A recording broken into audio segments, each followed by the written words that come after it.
Bonsoir à tous et merci pour la fidélité renouvelée au programme de Savane TV. Je suis ravi de vous retrouver pour Savane Soir de ce mercredi 23 février 2022. Au menu, les étudiants de l'École nationale de santé publique tiennent à leur licence académique. Ils refusent que leur soient délivrés des certificats professionnels d'État. Les élèves infirmiers ont animé une conférence de presse aux allures d'Assemblée générale ce matin au sein de leur école à Ouagadougou. Précision dans un instant. Les attentes sont nombreuses vis-à-vis du MPSR à Zignaré, dans la région du Plateau central. Un mois après l'avènement du nouveau régime, les habitants de Zignaré attendent entre autres les retours des exilés ainsi que de la sécurité. Vous entendrez quelques-uns dans ce Savane Soir. En Côte d'Ivoire, l'association islamique de la Tidjania a commémoré samedi dernier pour la 77e fois la naissance du prophète Mahomet. La commémoration s'est déroulée à Abidjan dans la commune d'Abobo. Notre correspondant Boukari Zongo nous fera le point. Une fois de plus, bonsoir à tous et merci de nous suivre. Une licence académique et non un certificat professionnel d'État. Voilà le mot d'ordre qui guide depuis quelques semaines les actions des étudiants de l'École nationale de santé publique ENSP. Place aux sorties médiatiques. Ce matin, ils ont animé une conférence de presse au sein de l'ENSP à Ouagadougou. Précision avec Pakisba Mariam Ouedraogo. Des diplômes académiques de la même valeur que les licences délivrées dans les universités. C'est ce que les élèves de l'École nationale de santé publique ENSP réclament. Leur conférence de presse de ce jour transformée en assemblée générale montre clairement leur détermination à rejeter les certificats professionnels d'État qui leur sont délivrés actuellement à l'ENSP, comme l'explique l'élève en 3e année, Sayouba Tabsoba. Le ministère de la Santé, de l'Hygiène publique et du Bien-être, dans une démarche que nous ignorons, la motivation, attend leur délivrer un certificat dit Bac plus 3 à travers la direction de production des ressources humaines. Non seulement ce diplôme ne répond pas à la formation déroulée, aussi encore, l'organe de délivrance, il n'est ni une école, ni un institut, ni une université. Ce certificat que le ministère de la Santé compte délivrer aux étudiants est un diplôme national qui ne leur permet pas de s'inscrire dans une quelconque université pour poursuivre le master ni le doctorat. Les certificats délivrés actuellement à l'ENSP ne permettent pas à leurs titulaires de travailler hors du Burkina et même de poursuivre les études dans les universités. C'est pourquoi, selon la sage-femme Bintou Sanou, ils ont multiplié les réunions avec le secrétaire général du ministère de la Santé. Le ministère nous a fait comprendre que le processus d'universitarisation n'a pas été participatif. Ils ont dit que pas l'institution ENSP, mais le directeur général de l'ENSP, qui était docteur Pagui-Émile Paré, qui a initié tout seul ce processus et qu'ils n'ont pas été associés. Ni le ministère de l'Enseignement supérieur, par l'université Joseph Kizerbo, ni le ministère de la Santé. L'ENSP n'est pas un établissement privé pour en douter. C'est un établissement public qui relève du ministère de la Santé. Et ces derniers ne peuvent pas venir nous dire ici, 4 ans après que le processus est en cours, qu'ils n'ont pas été associés et qu'ils n'ont pas jugé bon de s'adresser à l'opinion publique pour démentir ce processus. Le ministère nie le fait d'y être associé. Et nous avons à notre possession des documents qui disent le contraire. Dans ces conditions, les élèves venus de l'étranger comme les Béninois craignent pour la suite de leur carrière. Nous, les Béninois, nous ne sommes pas venus servir forcément l'État burkinabé. Nous devons servir notre État. Donc, cette licence ne permettra pas de servir favorablement notre État là-bas parce que nous traversons une frontière. Alors que c'est une licence qui est limitée aux frontières burkinabées. Ce qui nous convient pas et que nous accompagnons dans la lutte, pas parce que la licence est professionnelle, vous avez suivi une formation professionnelle, non. Au départ, on nous a dit système LMD, licence master doctorat. Donc la licence qu'on doit nous donner doit nous permettre de s'inscrire pour ceux qui veulent continuer directement en master de continuer. Plus de 600 élèves de l'UNSP sont concernés par ce problème de diplôme. Ils proposent donc le passage de l'école de santé publique à l'Institut de santé publique. Et nous poursuivons avec cette autre actualité. 2 semaines après son installation, la commission technique d'élaboration des projets de textes et d'agenda de la transition a remis son rapport ce matin au président du FASO. C'est un rapport qui contient les projets de charte de la transition, l'agenda de la transition et une charte des valeurs pour soutenir la refondation annoncée. Le président du FASO, Paul-Henri Sandaogo Damiba, s'est dit satisfait de la tenue des délais impartis pour la mission et a salué la méthode de la commission qui a consisté à impliquer toutes les forces vives de la nation. La présidente de la commission, Mariame Ouattara, a souligné que les résultats obtenus sont le fruit du consensus de l'ensemble donc des membres qui se sont investis avec abnégation. Allons-y à présent à Zignaré, chef-lieu de la région du plateau central où les attentes semblent nombreuses vis-à-vis du nouveau pouvoir. Retour des exilés politiques, sécurisation du territoire national, voilà entre autres les attentes exprimées par les habitants de la ville d'origine de l'ex-président Blaise Compaoré, propos recueillis par Ruben Wilson Kojo. Le souhait le plus ardent, c'est le retour de la sécurité, le retour des déplacés internes dans leur lieu d'origine pour que le FASO se retrouve son temps passé et le retour du fonctionnement de l'administration. On attend, il y a des réunions par-ci, par-là. Je me dis que le MPSR qui a opté de faire un retour à l'ordre normal, je veux dire au fonctionnement actif de l'administration, devait s'atteler à augmenter la vitesse. Au lieu d'être là chaque jour, c'est des rencontres, c'est des trucs. On est parti pour plus d'1 mois. Et en faisant ce, je ne vais pas dire coup d'État, mais en faisant ce coup d'État, ils ont les arguments nécessaires. Et c'est ce qui justifie même le coup d'État. Donc jusque-là, on ne sent pas trop.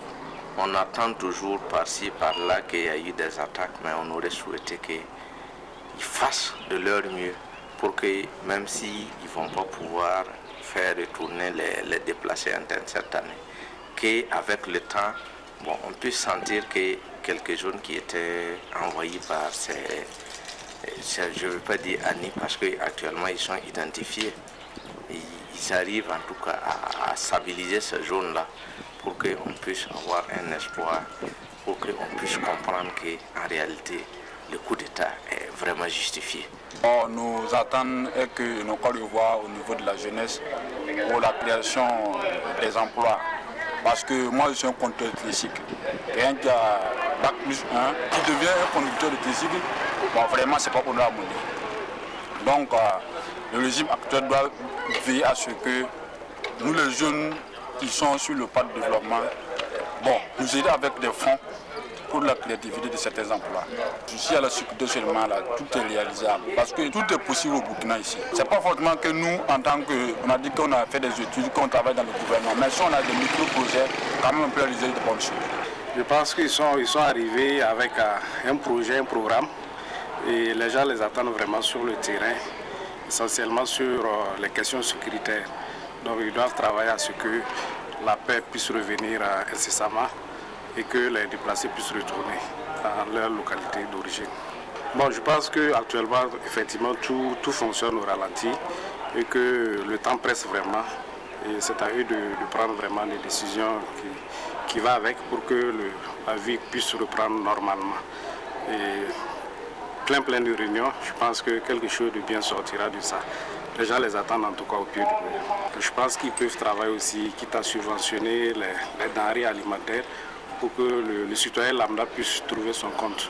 Nous souhaitons vraiment qu'il y ait la paix, le retour de la paix, en tout cas dans le pays. Il y a la hausse des prix des denrées, s'il peut œuvrer de telle sorte que les prix des denrées baissent, et surtout le retour des déplacés internes, puissent réintégrer leurs différentes localités et aussi le retour des exilés politiques, voilà, pour qu'il y ait la cohésion et puis la paix, voilà, dans toutes les familles. C'est notre souhait. Sur le plan sécuritaire, bon, on les attend sur le terrain. Je crois qu'ils doivent mettre tout en œuvre et puis pour que les troupes puissent en tout cas aller sur le terrain et puis mener le combat comme il se doit. Suite de Savane Soir, le MPP, l'ex-parti au pouvoir, demande la libération sans condition de Roch-Marc Christian Kaboré. Après un mois en résidence surveillée, le MPP affirme être inquiet et s'interroge sur les raisons de sa détention. Selon le mouvement du peuple pour le progrès, l'ancien président a changé de résidence à plusieurs reprises avec des conditions de détention de plus en plus durcies. L'ancien parti au pouvoir appelle donc la communauté internationale et les autorités coutumières et religieuses du Burkina Faso à s'investir pour sa libération. C'est selon une déclaration signée du président du MPP, Alassane Bala Sakandé. Et puis cette autre information qui s'adresse aux exportateurs des produits céréaliers. Dans un communiqué en date d'aujourd'hui, le ministère du Développement industriel, du commerce, de l'artisanat et des petites et moyennes entreprises informe de la suspension de l'exportation de la farine des céréales. Les céréales concernées sont le maïs, le sorgho et le petit mil. Dans le même communiqué, le ministère rappelle à tous les acteurs de la chaîne de l'exportation la suspension de la délivrance des autorisations spéciales d'exportation de céréales. Je vous l'annonçais en titre, l'association islamique de la Tidjania en Côte d'Ivoire a commémoré samedi dernier pour la 77e fois la naissance du prophète Mahomet. La commémoration s'est déroulée à Abidjan dans la commune d'Abobo. Occasion pour le cheikh Abdulaziz Sarba, le guide de la dite association, de prier pour la paix dans la sous-région et en particulier dans son pays, le Burkina Faso. Notre correspondant en Côte d'Ivoire, Boukari Zongo, nous fait le point.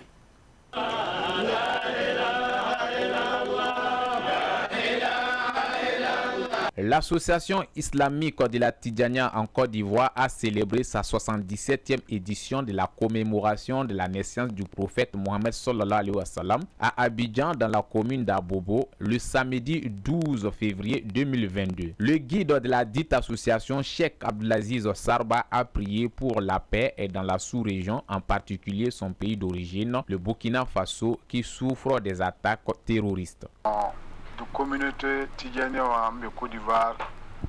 Chaque année, nous nous réunissons à Abidjan dans notre grande mosquée des Zawiya pour un rappel de la naissance du prophète Mohammed sallallahu alayhi wa sallam, dénommé Mauloud, et nous sommes à sa 77e édition. Cette année, nous avons invité tout le monde. Comme vous le constatez, des délégations venues de l'intérieur de la Côte d'Ivoire, des imams, des cheikhs et des maîtres coraniques pour communier avec nous. Nous avons fait assez de bénédictions pour la sous-région, en particulier la Côte d'Ivoire qui est notre pays d'accueil et le Burkina Faso, notre pays d'origine, pour le retour de la paix. La lecture intégrale du Saint-Coran a été faite à la veille, suivie des bénédictions pour implorer la clémence de Allah. Les invités venus par délégation de l'intérieur de la Côte d'Ivoire ont renouvelé leur engagement d'accompagner le guide Abdelaziz Sarba dans cette initiative d'adoration collective pour amener la paix au Burkina Faso. Bien avant cette journée, chaque année, chaque semaine, il ne manque pas de nous adresser des demandes, voilà, pour qu'on prie pour les deux nations, la Côte d'Ivoire. Effectivement, nous avons demandé la paix, d'abord en Côte d'Ivoire où nous vivons, et le Burkina en particulier, qui est notre pays natal. Le cheikh même a évoqué beaucoup de prières, beaucoup de lectures, c'est qu'en concernant le Burkina Faso, pour que la paix puisse revenir au Burkina, pour que les gens puissent vivre en cérémonie, en parfaite cohésion, Inch'Allah. C'était dans une ferveur religieuse que Cheikh Abdelaziz Sarba a confié une invocation aux participants lors de la cérémonie en faveur de la paix.